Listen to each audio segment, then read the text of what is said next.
Բարձր լարում Փաշինյանի եւ Հեցի միջև։ Հայաստանի Հանրապետությունում մի ընտանիք չկա, որից Հեցը ձեր նշած անձանց կառավարման շրջանում փող չի գողացել։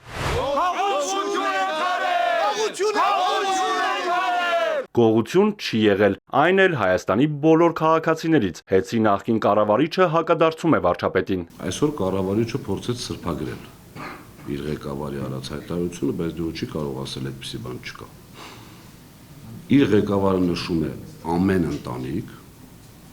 կառավարիչը նշում է տասնյակ հազարավոր ընտանիքներ,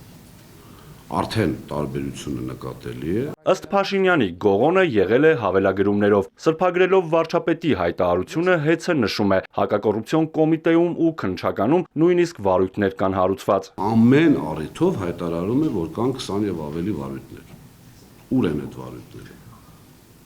Այսինքն մենք հիմա կասկածի տակ ենք դնում մեր ԵԱՊ մարմինի պրոֆեսիոնալիզմը, որ չեն կարողանում այդ հասարակ, այսպես ասած, հավելագրումը ինքը ես համարում եմ հասարակ վարույթ։ Լավ քննիչի համար, նորմալ քննիչի համար հասարակ վարույթ է։ Ինչ որ միտեղ ավել թիվ է գրվել, հաշվի չկա, չգիտեմ, վկաները կան, հանցագործը ու առերևույթ,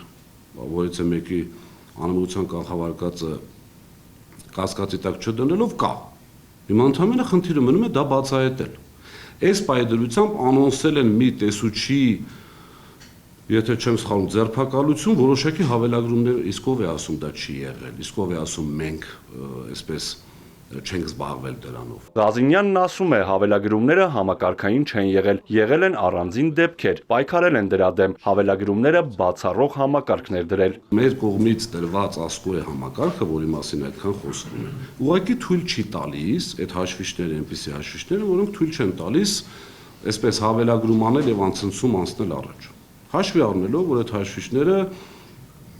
նախ մեծ մասի դեպքում մարդկային գործոնն է բացառում, որովհետև ինքը թվերը քաշում է ավտոմատ, եւ երկրորդը վերջին հաշվով, եթե անգամ հավելագրում արվել է բազայում,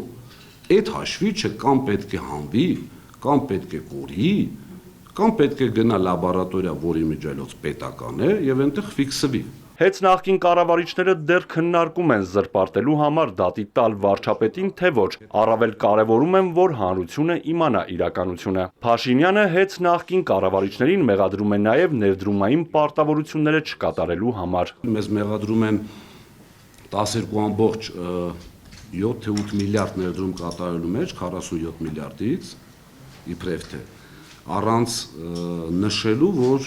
իրենք է լավ գիտեն, ընդհանրապես ներդրումներ կատարելու սեզոնը, այսպես ասած, թույլտվությունների առումով նաև համայնքներից մարտի 1, մարտի 15։ 47 միլիարդի ներդրումային ծրագիր պետք է սկսես, սկսում ես մի քանի ուղղություններով, չէ՞,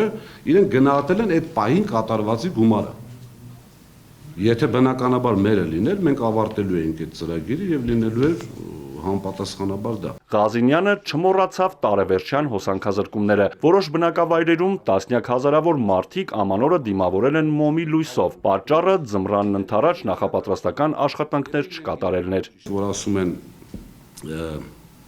բեռը շատացել է, այսինքն հոսանքի ծախսը շատացել է, որի արդյունքում դա ամեն տարի եղել է։ Բնական process է։ Պետք է ընդհանրապես դա ճիշտ կարողանալ կառավարել։ Հիմա չեն կարողացել կառավարեն։ Վարդաշենի ենթակայանը պայթելու եւ հրդեհի պատճառով Էրեբունի համայնքում հոսանքն ավելի շուտ վերականգնելու համար Հեցը վնասված բջիջները գնել է Տաշիր ընկերությունների խմբից։ Խնդրել են բնականաբար պարոն Կարապետյանը փաստաբանի միջոցով այնտեղից ասել է տվեք։ Հաշվի առնելով միայն որ մեր ժողովուրդը շատ երկար օրեր մնալու էր առանց հոսանք։ Համոզված եղեք, դա պետք է ներկրվեր դրսից, իսկ արդեն պատկերացրեք լարս, մյուս խնդիրները։ Ղազինյանի կարծիքով, մինչև խորհրդարանական ընտրությունները Հեցի ժամանակավոր կառավարիչները չեն վաճառի ընկերությունը։ Հունիսից հետո կվաճառեն գինը սակագնի թանկացում քաղաքացիների համար։ Արթուր Հակոբյան, Սիմիկ Մայիլյան, Էպիկենտրոն։